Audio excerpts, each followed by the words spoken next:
안녕하세요. 오늘도 사연살롱을 찾아주셔서 감사합니다.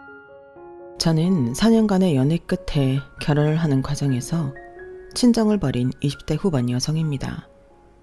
의아하시죠? 결혼을 하는데 왜 친정을 버렸는지.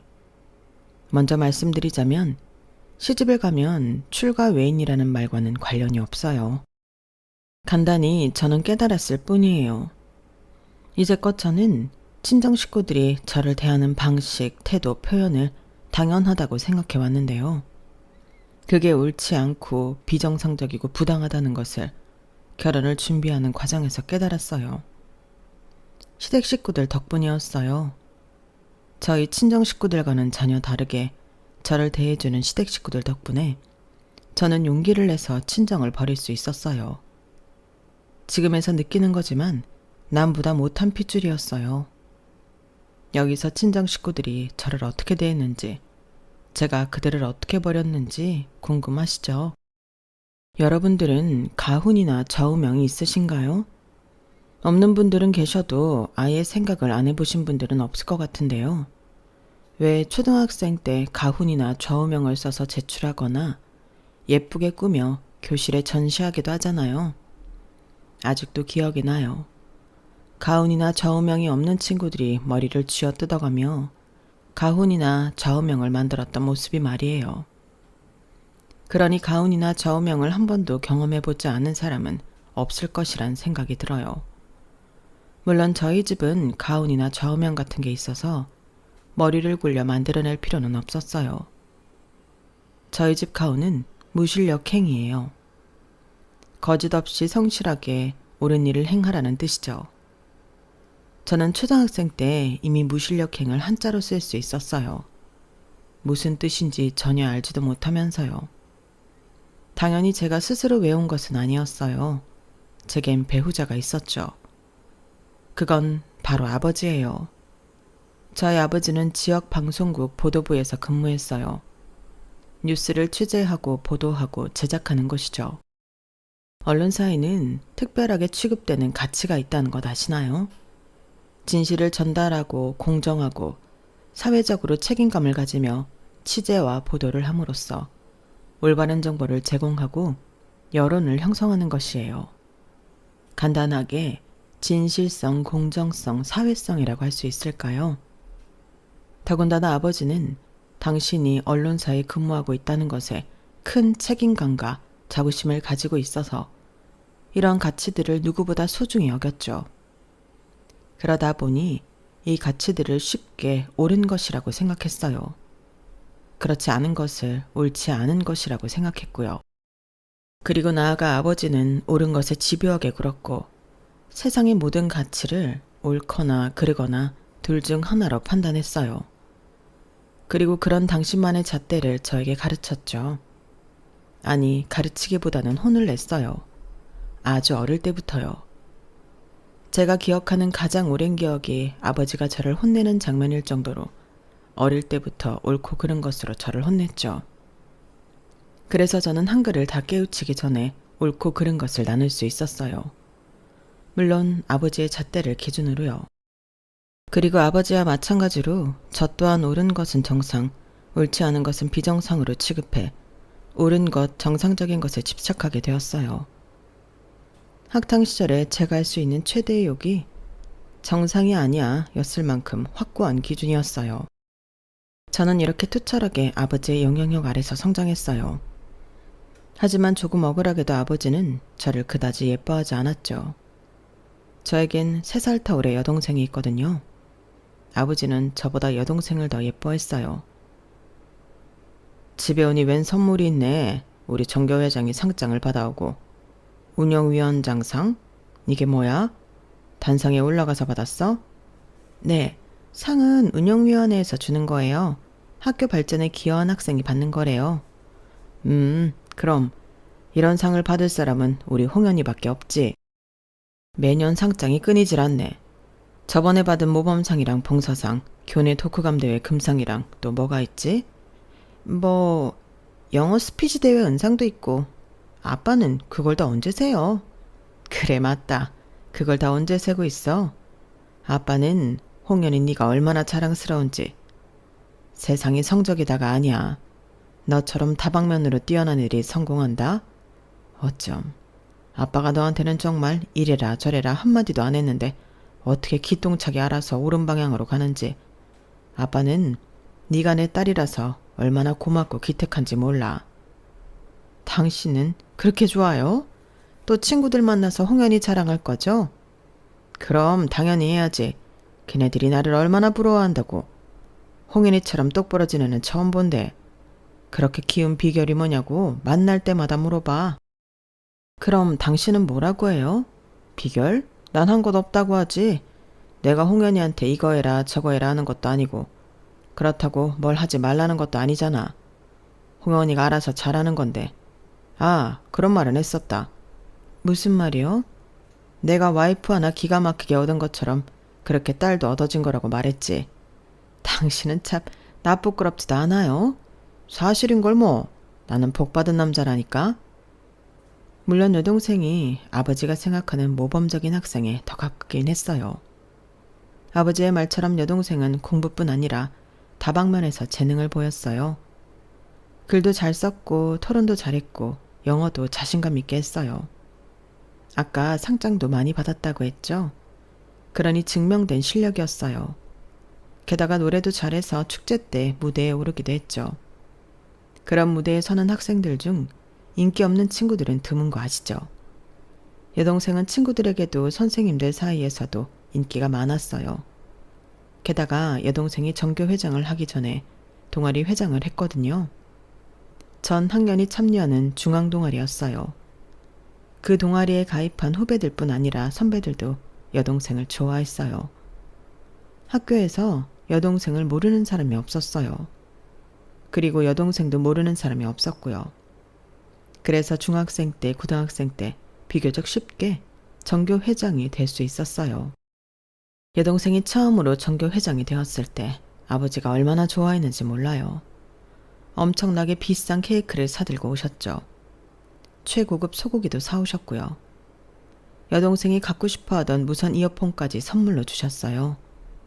하지만 저는 여동생이 태어나서 한 번도 아버지에게 혼난 적이 없고 달콤한 칭찬만 들으며 아버지의 자랑이 된 데에 제 공이 있다고 생각해요. 제가 여동생보다 3년을 일찍 태어났으니 아버지를 먼저 겪었잖아요. 아주 어린 나이지만 어려도 느낄 건 다 느낀다고요. 저는 이미 여동생이 태어난 시점에 어느 정도 아버지가 싫어하는 것을 알고 있었어요. 그리고 아버지가 화를 내는 것도 하나밖에 없는 동생이 혼나는 것도 싫었어요. 그래서 여동생이 아버지가 싫어하는 짓을 할 때마다 조용히 못하게 했어요. 예를 들어 엄지를 빨려고 하면 손을 잡아주었고 이유 없이 울면 재롱을 부리며 웃게 만들었어요. 그리고 여동생이 밥상에 밥알이나 반찬을 흘리면 아버지가 보지 않을 때 재빨리 닦았어요. 그런 식이었어요. 하지만 선의의 대가가 참혹했어요. 부모님이 저와 여동생을 비교하기 시작했거든요. 홍아야, 너는 또 식탁에 뭘 흘리면서 먹니? 홍연이를 좀 봐. 너보다 3살이나 어린데 하나도 흘리지 않았잖아. 너는 왜 이렇게 애가 칠칠 맞니? 그리고 학교 생활은 잘하고 있는 거야? 홍연은 이번에 생일 선물을 한 트럭은 받아왔는데 너는 얼마나 받았어? 인간관계를 소중히 생각해야지. 그것도 재산이야, 재산. 맨날 학교 학원 집이면 어떡하니? 네 나이에 노는 것도 중요해. 공부만 한다고 다 되는 게 아니라고. 그래, 홍아야. 이번에 제일 친한 친구 전학 갔지? 반에서 따로 이야기하는 친구는 있니? 참, 엄마는 걱정이다. 아니, 나도 그렇고 너희 아빠도 그렇고 너처럼 구는 사람이 없는데 너는 완전히 미운 오리 새끼야. 누가 보면 다리에서 좋은 줄 알겠다. 그렇게 안 놀면서 공부하는 것 치고 성적이 유난히 좋은 것도 아니고. 그래, 홍연이랑 별 차이 없잖아. 참, 누굴 닮은 건지. 저도 사람인지라 그런 이야기를 들으니 여동생을 더 이상 도와주고 싶지 않더라고요. 그래서 도와주지 않았어요. 그러자 아버지는 여동생이 하는 실수에 당황했는데 그게 끝이었어요. 저한테 그러는 것처럼 화를 내지 않았죠. 그리고 영악하게도 여동생은 어느 순간부터 실수를 하지 않았어요. 스스로 깨우친 것 같더라고요. 게다가 여동생이 고등학교 1학년 때 폭탄 선언을 했어요. 저 아나운서가 되려고요. 사실 그 전까지 여동생에게 꿈은 없었어요. 매번 진로를 작성하는 날에 부모님의 꿈인 기자를 적었죠. 그런데 돌연 아나운서가 되겠다고 말했어요. 아버지는 여동생의 한마디에 광대를 올리며 얼마나 좋아하던지 전직 아나운서였던 어머니도 마찬가지였고요. 셋이 똘똘 뭉쳐 진로에 대해 이야기하더라고요. 그때 저는 알았어요. 부모님이 말하진 않았지만 딸들에게 바라는 진로가 뭐였는지, 왜 그렇게 뉴스를 틀어놓았는지, 다들 직장을 욕하기 바쁜데 왜 아버지는 방송국 칭찬밖에 안 하는지, 퇴직한 지 10년은 넘었으면서 왜 어머니는 거실에서 공부를 하는지 그 모든 이유를 그때 알 수 있었어요. 내가 모든 지원을 아끼지 않으마. 그리고 아버지는 여동생에게 적극적인 지원을 하겠다고 했어요.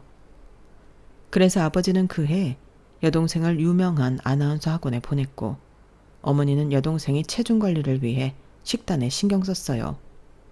그리고 더 자주 뉴스를 보았죠. 부모님의 그런 노력 덕분이었을까요? 여동생은 언론정보학과에 합격했어요. 그것도 수시 원서를 넣은 6개의 대학에 모조리 붙었죠. 골라서 대학을 가더니 대학에서 여동생은 날아다녔어요.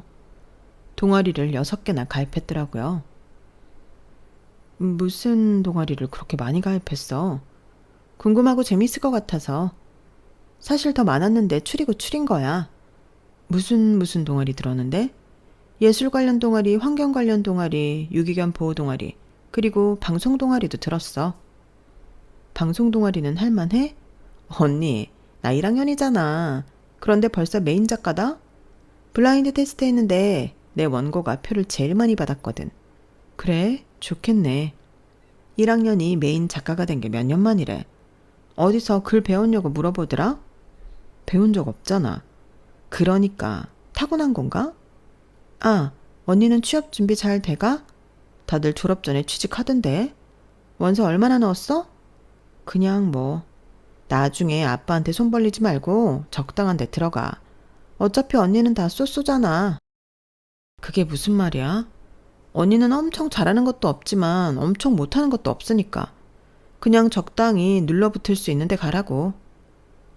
저는 여동생의 그 말에 괜히 악에 받쳐서 적당한 데는 다 제치고 대기업에만 원서를 넣었어요. 그리고 그해 서류 심사에다도 합격을 못했죠. 그렇게 2년을 집에서 눈칫밥을 먹었던 것 같아요. 저는 결국 평범한 중소기업의 재무팀으로 취업을 했어요. 그리고 제가 취업하고 2달 뒤 여동생이 아버지가 근무하는 방송국의 신입 아나운서가 되었어요. 직장인이 된 뒤에 여동생도 저도 독립은 따로 하지 않았어요.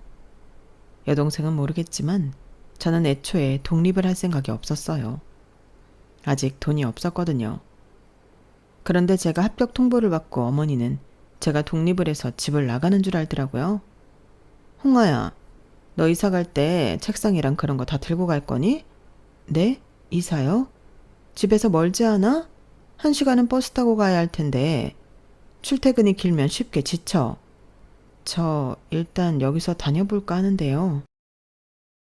그러니? 엄마랑 아빠는 이제 너희들도 다 컸겠다. 노후 자금을 좀 모아보려고 하는데. 그리고 들어보니까 다 큰 자식들은 집에 살면서 생활비도 주고 그러는 모양이더라고. 드릴게요. 30만 원까지는 드릴 수 있어요. 그래, 그럼 그렇게 할게. 엄마, 홍현이는요? 홍현이? 홍현이는 어쩔 수 없지. 너희 아빠랑 같은 직장이잖니. 같이 출퇴근하면 서로 좋잖아? 그렇게 전 매달 어머니에게 30만 원을 드리고 집에서 지냈고 여동생은 그냥 지냈어요. 처음엔 황당했죠. 같은 자식인데 왜 자꾸 차별 대우를 하지 싶었어요. 하지만 나중에는 차라리 돈을 주고 마음 편히 지내는 게 낫겠다 싶더라고요. 물론 그것도 오래가지 않았어요. 집은 전보다 더 불편해졌거든요. 저희가 다 커서 직장인이 되었을 쯤 어머니는 갱년기가 왔어요. 갱년기가 참 무섭더라고요. 사람이 180도 바뀌었어요. 누구보다 부지런하고 집안 살림을 꼼꼼히 챙기던 어머니가 게을러졌어요. 저는 저희 집에서 싱크대에 설거지거리가 쌓인 걸 그때 처음 봤어요. 그리고 어머니는 저에게 집안일을 다 맡기고 친구들과 골프를 치러 갔어요. 엄마, 어디예요? 나 지금 골프장이야. 왜? 오늘도 저녁 먹고 들어오실 거예요? 아마도 그럴 것 같은데? 나이스 샷!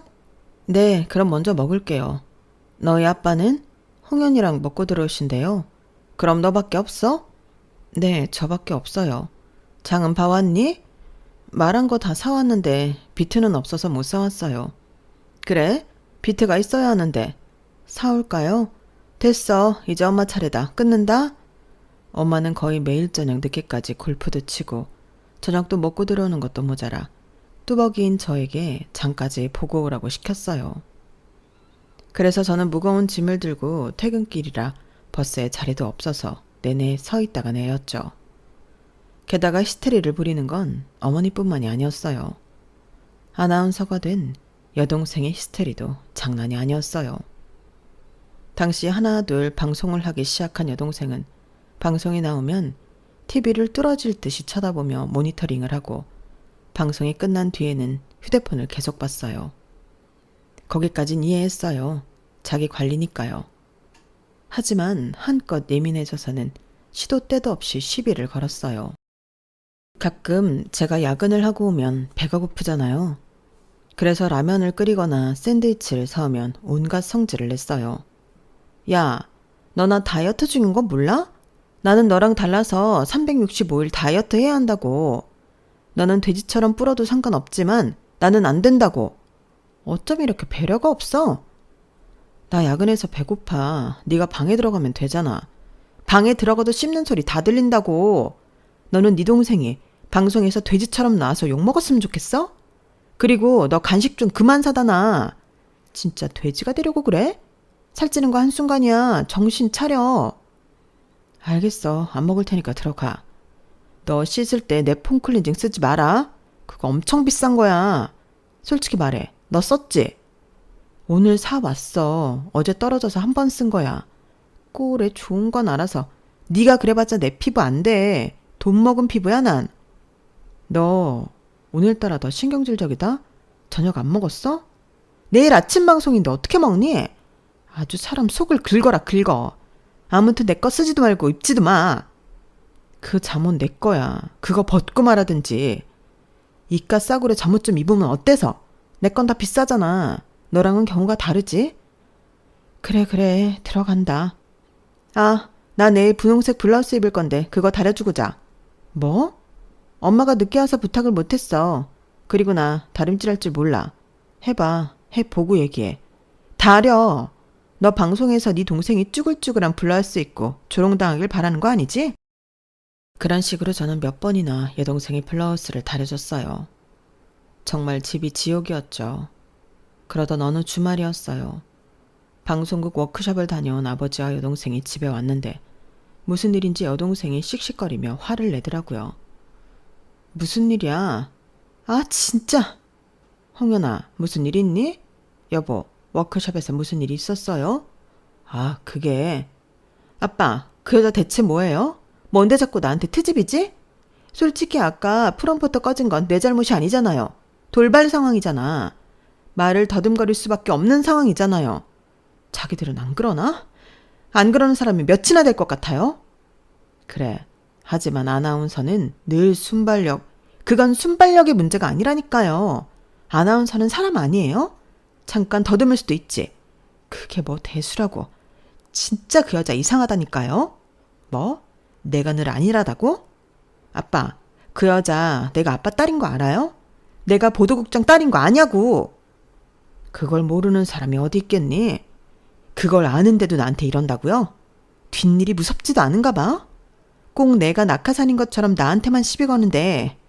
아빠, 그 과장 자르면 안 돼요? 나한테만 그랬겠어요? 다른 아나운서들한테도 그러는 게 분명하다니까요. 내가 아무리 국장이라도 아무나 잘할 수는 없어. 그 여자가 있는 한 내가 낙하산도 아닌데 낙하산 취급을 당해야 한다니까요. 이번에 새로 들어온 신입들이 나 개무시했다고요. 아빠, 내가 낙하산이에요? 말해봐요. 내가 낙하산이냐고요. 아니, 아니지. 그럴 리 없지. 우리 방송국은 대단히 공정한 곳이야. 여동생이 머리를 헝클어뜨리며 짜증을 냈어요. 저는 대충 얘기를 들어보니 무슨 내용인지 알 것 같아서 한마디를 했어요. 네가 낙하산이 아니라는 걸 증명해야지. 뭐? 여기서 그분을 자르면 네가 낙하산이라는 걸 인정하는 것밖에 더 돼? 아무리 못되게 굴어도 버티고 더 잘해야지. 오히려 좋은 쪽으로 생각하면 그분 덕에 네가 회사 사람들한테 낙하산이 아니라는 걸 증명할 수 있을 거야. 나 가르쳐? 그렇게 얼굴 붉히고 화낼 필요 없다는 거야. 너는 너대로 잘하면 돼. 제가 말하자 여동생은 비명을 질렀어요. 부모님도 놀라고 저도 놀라 여동생을 쳐다봤죠. 내가 이 말까지 안 하려고 했는데 어제 네가 다려놓은 블라우스 때문에 내가 욕먹었거든? 넌 왜 이렇게 센스가 없어? 어떻게 손목에 단추가 있는 블라우스를 다려놓을 수가 있니? 그 덕분에 타닥타닥 아주 자진몰이 장단을 쳤다. 네가 그거 입고 간다며. 내가 언제? 너는 내가 소매에 단추 달린 옷 입으면 안 되는 걸 모르는 등신이라고 생각해? 너는 정말 잘하는 게 없어. 하나라도 제대로 하는 게 없다고. 그래봤자 너보다 대학 잘 갔거든. 그러는 애가 중소기업에 들어갔니? 중소기업은 맞아? 그냥 동네 구멍가게 아니야? 그럼 너도 그냥 지방 보도국이잖아. 그러다 저희 자매는 몸싸움을 했어요. 동생이 먼저 달려들었고 저도 참지 않았죠. 그리고 저는 털썩 넘어졌어요. 아버지가 여동생이랑 제 사이에 서 있고 어머니가 여동생이 얼마나 다쳤는지 살폈죠. 너는 방송해야 하는 애한테 상처 생기면 어쩌려고? 다쳤어? 어디? 부모님이 모두 여동생을 살피는 모습을 보고 저는 허탈하게 웃으며 자리에서 일어났어요. 그리고 애인에게 갔죠. 사실 저는 부모님에게는 비밀이지만 2년 정도 만난 남자친구가 있거든요. 제가 자주 가는 네일샵이 있는데 거기 사장님이 소개해줬어요. 홍아씨, 나는 홍아씨 같은 여동생이 있으면 진짜 좋을 것 같아. 저도 사장님 같은 언니 있으면 좋을 것 같아요. 그럼 우리 정말 언니 동생 할까? 좋아요. 우리 동생 만나볼래? 네? 우리 진짜 언니 동생 하자. 우리 동생 괜찮아. 좋은 게임 회사 다니고 있어. 거기 개발자야. 연봉도 꽤 세다. 처음엔 농담인 줄 알았죠. 아무리 그래도 자기 친동생을 아무한테나 소개시켜 주다뇨. 하지만 사장님은 2번, 아니 5번은 더 물어봤어요. 그래서 어쩔 수 없이 만나봤죠. 만나러 가는 길부터 저는 거절할 생각이었어요. 그런데 사람들로 복잡한 길에서 저를 기다리고 있는 남자친구와 눈이 마주친 순간 저는 웃고 말았어요. 그렇게 연애를 시작해 2년이 되었죠. 남자친구와는 둘도 없는 짝처럼 잘 지내요. 취향도 비슷하고 식성도 비슷해요. 요새 MBTI가 유행이잖아요. 그것도 찰떡궁합으로 나와요. 인터넷 사주를 봐도 그렇고요. 그런데 솔직히 그런 것쯤은 맞지 않아도 상관없어요. 제가 자주 남자친구에게 당신은 꼭 원석 같다고 말하는데요. 그 정도로 남자친구가 좋은 사람이거든요. 다정하고 젠틀하고 사려 깊어요. 그래서 그런 것쯤은 맞지 않아도 저는 남자친구를 만났을 거예요. 맛있는 음식을 먹으면 사랑하는 사람이 떠오른다고 하죠. 그건 행복할 때 행복을 나누고 싶은 귀한 마음이잖아요. 하지만 슬플 땐 밑바닥으로 떨어지는 기분이 들 땐 오히려 감추고 싶어져요. 저는 그렇더라고요. 오히려 집안 사정에 대해 남자친구에게 절대 말하지 않았어요. 그런데 그날은 힘들더라고요. 남자친구밖에 생각나지 않았어요. 그래서 저는 택시를 타고 남자친구의 집으로 갔고 울면서 문을 두드리는 저를 보고 남자친구가 놀라서 문을 열더라고요. 무슨 일이야? 저는 자초지종을 설명했어요. 억울함에 말도 제대로 나오지 않았죠. 그런데도 남자친구는 제 눈물을 닦아주면서 천천히 제 말을 들었어요. 그러니 저는 복받쳐서 이제껏 부모님에게서 받은 차별과 부당함을 모조리 이야기했어요. 그러자 남자친구는 곰곰이 생각하는 것 같더라고요. 한참이나 말이 없었어요. 저는 괜히 말을 했나 싶었죠. 그런데 남자친구의 입에서 나온 말은 뜻밖이었어요. 그럼 결혼할래? 어떻게? 나 모아둔 돈 있어.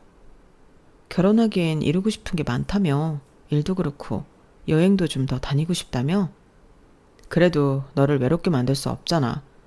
지금 당장이라도 집에서 벗어나고 싶은 거 아니야? 내가 도와줄게. 도와주고 싶어. 그리고 우리 언젠가는 결혼할 거였잖아. 좀 앞당긴다고 생각하지 뭐. 진심이야? 묻자 남자친구는 진심이라고 말했어요. 많은 돈은 아니야. 그래서 작은 데부터 시작해야 해. 그래도 너는 괜찮겠어? 저는 이 남자는 프로포즈조차 다정하다고 생각했어요. 그리고 제 대답은 예스였어요. 그렇게 저는 진정하고 집으로 들어와 결혼 준비를 시작했어요. 부모님에게는 일절 알리지 않았어요. 같은 집에서 살면서 어떻게 그걸 비밀리에 붙일 수 있는지 의아하시겠지만 저는 첩보 영화의 주인공처럼 절대 들키지 않았어요. 그리고 모든 준비를 끝내고 상견례 날짜를 잡기 위해 남자친구를 집으로 불렀어요. 부모님과 여동생은 뜻밖의 존재에 덜컥 놀랐어요. 이 사람 누구야? 네 형부 될 사람. 형부? 네 남자친구란 말이야? 안녕하세요. 처음 뵙겠습니다. 홍아 남자친구입니다. 아니 인사는 됐고 홍아야 이게 뭐하는 짓이냐? 우리 이제 막 밥 먹었는데 얹히겠다. 그럴 거 없어요. 그냥 언제가 좋으세요?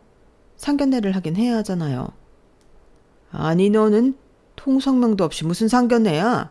지금 장난하냐? 결혼이 장난이야? 여보 일단 진정해요. 홍아야 엄마도 이건 아닌 것 같다. 우린 네가 남자친구가 있다는 것조차 몰랐는데 갑자기 결혼이라니? 그래 이건 너무 경우가 아니잖아. 아니 언제부터 저를 궁금해하셨다고 그래요? 뭐? 오히려 제가 더 당황스러워요. 이제껏 저보다 늘 홍연이었으면서 저는 하나도 궁금해하지 않고 알고 싶지도 않아 했으면서 왜 이제 와서 관심 있는 척 하시냐고요. 또 누가 예의 없게 부모 앞에서 버럭버럭 소리를 질러? 예의요? 어머니랑 아버지가 언제부터 저한테 예의를 차렸어요? 아니 존중을 하셨어요? 어머니 아버지도 안 하시는 존중을 제가 딸이라고 꼭 해야 해요? 그리고 이제껏 했잖아요. 그때 남자친구가 저를 말렸어요. 그리고 남자친구가 대신 사과를 했어요. 홍아가 최근에 부모님께 받은 상처가 있어서 그러는 것 같아요. 일단 너그럽게 생각해 주시고 저에 대해 궁금한 게 있다면 뭐든지 물어봐 주세요. 성실하게 답하겠습니다. 남자친구가 그렇게 얘기하자 아버지는 크흠 헛기침을 하고 꽤나 장인어른답게 물었어요. 나이는 어떻게 되나? 31입니다. 하는 일은? 회사 다니고 있습니다. 무슨 회사지? 그것까지 말해야지. 게임 회사 다닙니다. 개발자로 있습니다. 뭐? 게임 회사? 내가 아는 컴퓨터 게임 회사 말하는 거지? 휴대폰 게임도 만들고 그렇습니다. 야 시총아, 너 제정신이야? 네가 일을 그만뒀으면 남편이라도 제대로 된 사람을 만나야 할 거 아니야. 그런데 뭐? 게임 회사? 고작 이런 놈이랑 결혼하려고 우리한테 반항하는 거냐? 이 사람 회사 큰 회사예요. 투자자들이 얼마나 많다고요. 게임 랭킹에도 들어요. 랭킹에 드는 게 몇 개나 돼요. 만만하게 보지 마세요. 이게 어디서 눈을 부릅뜨고 덤벼? 뭐? 만만하게 보지 마? 지금 그런 말을 할 때야. 그럼 연봉이 얼만데? 얼마나 버는데 그렇게 의기양양이야? 아버지는 왜 그런 걸 물어요? 말 못하는 거 보니 얼마 못 버는 모양이지? 그런데 뭐가 그렇게 당당해? 그럼 총각 부모님은 뭐 하시나? 아버지는 가구 배달하시고 어머니는 잘 모릅니다. 제가 10살 때 두 분이 이혼하셔서요. 쭉 아버지 밑에서 컸습니다. 그래, 내가 이럴 줄 알았어. 멀쩡한 집에서 컸는데 게임 같은 별 볼 일 없고 하찮은 거나 만들 리 없지.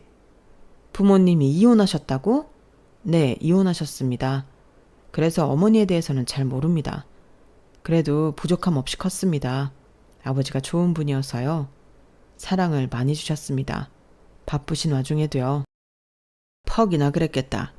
자네가 다른 집이랑 비교를 안 해봐서 그러는데 부모가 완전히 있는 거랑 한쪽만 있는 건 차이가 크거든. 게다가 가구 배달을 해? 그것도 노가다 아닌가? 안 봐도 뻔해. 안 봐도 뻔하다고. 그럼 결혼식 때 어머니는 안 오시는 건가? 아마 그럴 것 같습니다. 이혼한 뒤부터 연락을 한 적이 없어서요. 홍아야, 너 진심이냐? 진심으로 이런 놈한테 시집을 가겠다는 거야? 왜 그러니? 왜 그렇게 딴짓을 하니? 네가 그래도 우리한테 이렇게 큰 실망을 안겨준 적은 없는데 대체 뭐가 널 이렇게 만들었니? 그럼 집은? 너희들 결혼하면 살 집 말이야. 그런 건 다 준비가 된 거야? 월세부터 시작하기로 했어요. 투룸 정도면 충분하죠. 그렇게 알아보는 중이에요. 뭐? 월세? 투룸? 아니, 자네는 우리 귀한 딸 데려가면서 준비 안에 안 되어 있단 말이야? 뭘 얼마나 귀하게 키웠다고 그런 말을 해요. 그건 저희가 다 알아서 할게요. 손 안 벌릴 테니까 걱정하지 마세요. 홍아, 너는 조용히 해라. 이런 건 남자가 알아서 하는 거야. 남자가 책임감이 있어야지. 자기 마누라를 투룸에서 살게 해? 그것도 월세에? 이래서 없는 놈들은. 아버지가 혀를 차며 완강하게 등을 돌렸고 어머니는 수심이 가득한 표정을 지었어요. 그리고 여동생은 저희 이야기를 듣고만 있었죠.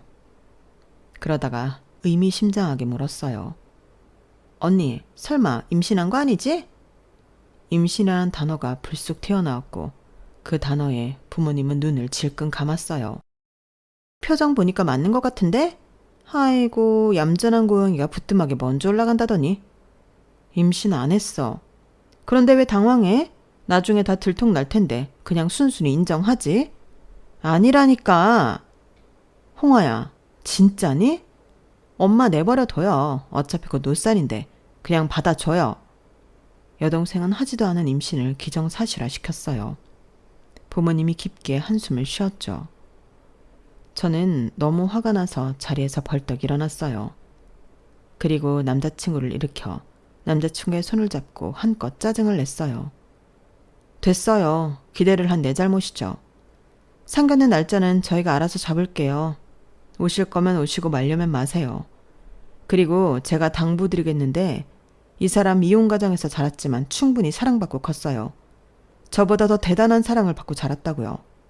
부모가 다 있어도 이런 집구석에서 자란 저보다 사랑을 더 잘 알고 주는 법도 아는 사람이에요. 제가 더 많이 배운다고요. 내가 늘 감사해야 한다고요. 그리고 게임 회사가 어때서요? 요새 게임이 얼마나 대세인지 모르고 하는 말씀이죠? 그것도 이 사람은 개발자예요. 그 어려운 걸 해내는 사람이라고요. 그리고 이 사람 아버지가 얼마나 대단한 분이라고요. 가구 배달을 하면서 두 남매를 부족함 없이 키우신 분이에요. 뵐 때마다 느끼는 거지만 이 사람만큼 다정하고 이 사람만큼이나 똑똑하신 분이라고요. 집에 가면 책이 얼마나 많은데요. 그래서 저는 이 사람 아버지 존경해요. 그러니까 함부로 말씀하지 마세요. 홍아, 너 벌써 그 집을 드나들어? 저는 벌떡 일어나 저에게 달려들라고 하는 아버지를 뒤로하고 그 길로 집을 나왔어요. 그리고 상견례 때까지 집에 들어가지 않았죠. 상견례 전날까지 부모님은 연락이 없었어요. 저는 오지 않으려나 보다 했어요. 그러면서 결혼을 미루지 않았죠. 그런데 상견례 당일 오전에 어머니에게 확인 문자가 왔어요.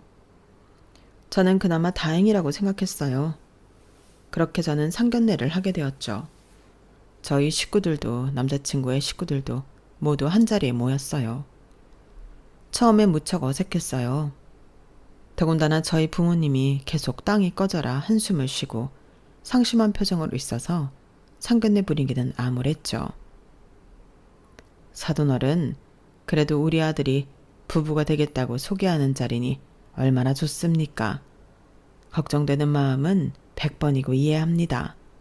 하지만 저희 가족은 홍아를 이미 가족이라고 생각하고 있어요. 걱정하시는 일은 없을 겁니다. 아무리 그렇게 말씀하셔도 이게 팔려가는 거지 뭡니까? 저희가 홍아를 얼마나 귀하게 키웠다고요. 어떻게 이런 식으로? 그래요. 우리 홍아 어릴 때부터 저희 속썩인 적 없는 맏딸입니다. 성적 우수상을 얼마나 받았는지 아십니까? 학생으로서 그건 엄청난 성과입니다. 그렇게 좋은 대학 나와서 지금은 일 그만두고 다른 걸 하지만 그 회사도 아주 좋은 회사였습니다. 그런데 어쩌다 게임이나 만드는 남자한테 시집을 가겠다고 하는 건지, 게다가 홀아버지 밑에서 자라 가진 것도 없는 남자한테. 저는 지금 이 자리도 꿈 같습니다. 악몽 같습니다. 저는 이제 와서 저를 칭찬하면서 제 남자친구와 남자친구 집안을 욕보이는 부모님에게 오만정이 떨어졌어요. 그래서 버럭 화를 내려고 했죠. 그런데 문이 스르륵 열리더라고요. 종업원이라고 생각했는데 한 중년 여자였어요. 늦어서 죄송해요. 강원도에서 출발하니 오래 걸렸네요. 중년 여자의 얼굴을 보고 시아버지가 무척 놀랐어요. 그리고 남자친구는 귀신이라도 본 것처럼 멍한 표정을 지었어요. 중년 여자가 신발을 벗고 들어와 시아버지 옆에 앉았어요. 당신이 어떻게 이혼하신 안사돈 되십니까? 네, 제가 댁따님의 예비 시어머니입니다. 이렇게 불쑥 찾아와 죄송하네요. 그래도 저희 아들 상견례인데 제가 와봐야죠. 결혼식도 안 온다고 하던데요. 모르니까 갈 수가 있나요? 그래도 알게 되었으니 참석할 생각입니다. 물론 결혼을 해야 가능한 일이겠지만요. 그건 저희가 할 말입니다. 왜 그 댁에서 열쇠를 가진 것처럼 말하는지. 아버지의 무례한 말에 시어머니는 인자하게 웃었어요. 그리고 저와 남자친구에게 말했죠. 이렇게 처음 만나서 미안하지만 아가씨, 말을 좀 편하게 할게요. 어차피 우리 가족들 사이니까. 네. 그럼 미안하지만 부모님이랑 얘기 좀 하게 나가 있어. 얼마 안 걸릴 거야. 그렇게 저희는 밖으로 나왔어요. 아직도 남자친구는 귀신이라도 본 것처럼 얼이 빠져 있었죠. 남자친구가 의자에 걸터 앉아 멍하게 허공을 봤어요. 그러자 신우이가 남자친구 어깨에 손을 올리고 말했어요. 놀랐지? 내가 엄마한테 부탁했어. 좀 와줄 수 있냐고. 왜? 너 기억 안 나? 우리 엄마 엄청 세. 어디서든 기죽지 않고 자기 할 말 똑바로 하고. 그런데 아빠랑 너랑 나는 몰랐잖아. 제대로 말도 못하고. 아니, 어머니랑 연락하고 지냈어? 경원아, 우리 엄마 나 결혼식 때 왔었다. 정말? 와서 저 멀리서 내 결혼식 구경하고 봉투도 하고 갔어. 그리고 그 봉투에 명함이 있었지. 처음엔 고민했어. 우리 솔직히 엄마가 우리를 버렸다고 생각했잖아. 나는 그랬거든. 그래서 쉽게 연락을 하지 않았어. 그러다 명절이 왔는데 연락을 하고 싶더라. 그래서 연락을 했어. 엄마가 반갑게 연락을 받아줬어. 그래서 간간히 연락하고 지냈어. 그럼 여기 알려준 것도 누나야? 그렇지. 왜? 이런 일이 있을 것 같았어. 내가 네가 처음으로 홍안에 간 날에 물어봤지? 어땠냐고.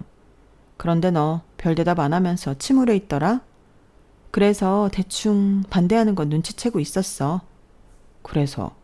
그래서 엄마한테 SOS를 쳤지. 조금 늦는다더니 그래도 일찍 왔네?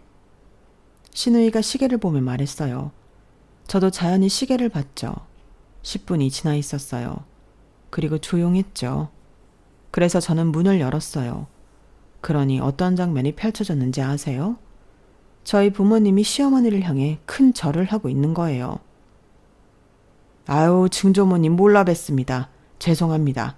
이렇게 반성하고 있으니 너무 노여워 마세요. 제발 부탁드립니다. 저한테 빌 것 없어요. 이미 기자한테 정보 주고 오는 길이에요.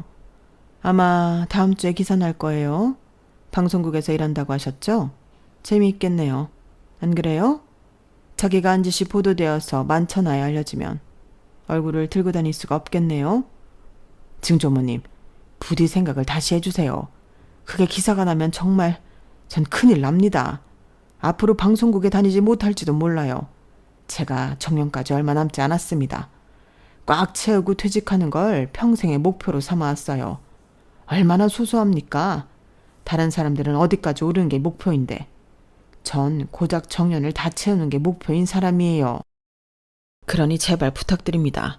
진정하시고 화 푸시고 기사는 제발. 아버지가 거의 울 것 같은 표정으로 시어머니에게 빌고 있었어요. 그리고 어머니도 마찬가지였죠. 하지만 그럼에도 시어머니의 표정은 완강해 보였어요. 무슨 일이에요? 제가 조심스럽게 물었어요.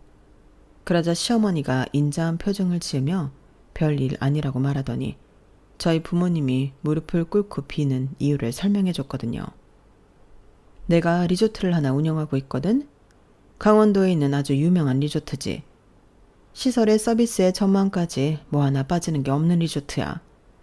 클레임이 걸리는 경우도 거의 없지.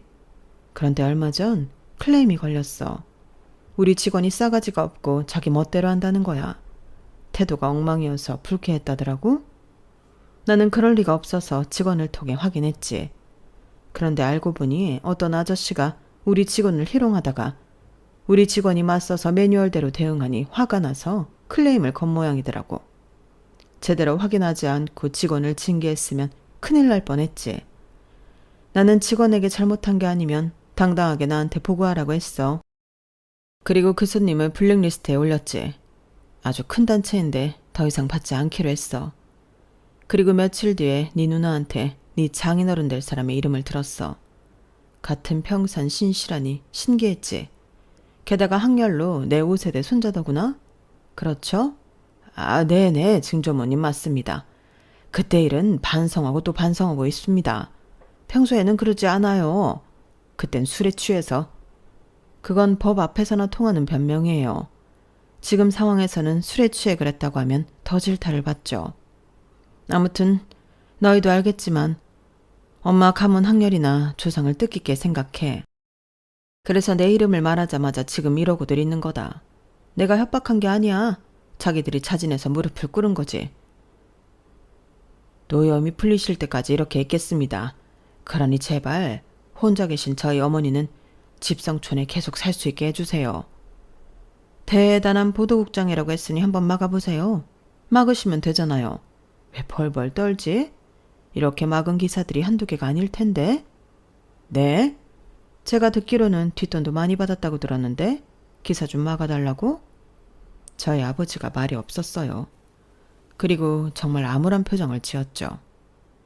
그때 여동생이 숟가락을 탁 내려놓았어요. 아빠 됐어요. 그냥 아빠 퇴직하세요. 어차피 정년 몇 년 안 남았어요. 별로 불명예스럽지도 않아요. 저기요 아줌마. 딱 봐도 우리 부모님보다 나이 어려 보이는데 증조모 소리 들으니까 좋아요? 아무리 신씨 가문이 이런 차질구리하는 걸 신두단지 모시듯 하지만 아무리 그래도 자기보다 나이 많은 사람한테 대우받고 싶어요? 고작 이름 때문에? 아까 저희 아빠 블랙리스트에 올렸다고 했죠. 감당할 수 있겠어요? 우리 아빠 보도국장이에요. 상대는 방송국이라고요? 돈도 꽤나 될 텐데. 서운하지 않겠어요? 나는 이름으로 대우받을 생각 없습니다. 우리 집안에는 그런 운명을 믿는 사람이 많아서 내 학렬을 이야기한 것뿐이에요. 그리고 보도국장, 방송국 다 필요 없습니다. 매년 저희 리조트에서 워크숍이니 뭐니 했던 것 같은데 필요 없어요. 어차피 잘 되고 있는 리조트예요. 게다가 나는 호텔도 있고 7번 국도를 따라 펜션도 있죠. 저희 엄마가 돌아가시면 받을 유산도 어마어마합니다. 저희 집안이 빵빵하거든요. 그래서 처음에 이 사람과 결혼하는 걸 반대했지만 아무튼 아가씨, 아까 돈이면 된다는 식으로 말했죠? 내가 정말 더 해볼까요? 돈으로 비비면 누가 이길지 해봐요? 저희 아버지가 여동생도 같이 무릎을 꿇게 하고 빌도록 했어요. 그리고 시어머니는 저를 봤죠. 저와 남자친구를 향해 물었어요. 이제 그만할까? 홍아야 제발 아버지 무릎 아프다. 너희 엄마 허리도 안 좋은데 제발. 저는 고개를 끄덕였어요. 세 식구가 다리에 쥐가 났는지 고통스러워 하더라고요. 그리고 저는 담담하게 이야기했어요. 어머님, 그리고 기사는 그대로 보도해 주세요. 저희 아버지가 옳은 행동을 무척 좋아하거든요. 아마 본인도 괴로울 거예요. 그리고 그대로 보도해 주세요. 벌도 달게 받을 거예요. 홍아야, 네가 어떻게 우리한테 이러니? 저희 이제 앞으로 우리하지 말죠. 무슨 자기들 필요할 때만 우리 하니까 짜증나네요. 저 이제 이 집 딸 안 할래요. 앞으로 좋아하는 딸이랑 평생 사세요. 그렇게 저는 뒤도 안 돌아보고 시댁 식구들과 상견례 자리를 나왔고 부모님이 없는 상태로 결혼식을 진행했어요. 그리고 다정한 시댁 식구들과 함께 따뜻한 나날을 보내는 중이에요. 시어머니도 가끔 만나 식사를 하든 커피를 마시든 하고요. 가족을 버렸는데 속이 뻥 뚫린 게 아니라 오히려 메워진 느낌이에요. 이게 맞는 건가 싶으면서 씁쓸하기도 하고, 하지만 저에겐 새로운 가족이 생겼으니까요. 핏줄보다 진한 가족이요. 저는 제가 선택한 가족에 최선을 다하려고 해요. 앞으로 좋은 일들만 가득했으면 좋겠어요. 여러분들한테도요. 감사합니다. 여러분, 사연 댓글에 응원과 현명한 조언 부탁드려요. 좋아요와 구독은 저에게 큰 힘이 됩니다. 오늘도 좋은 일 가득하세요.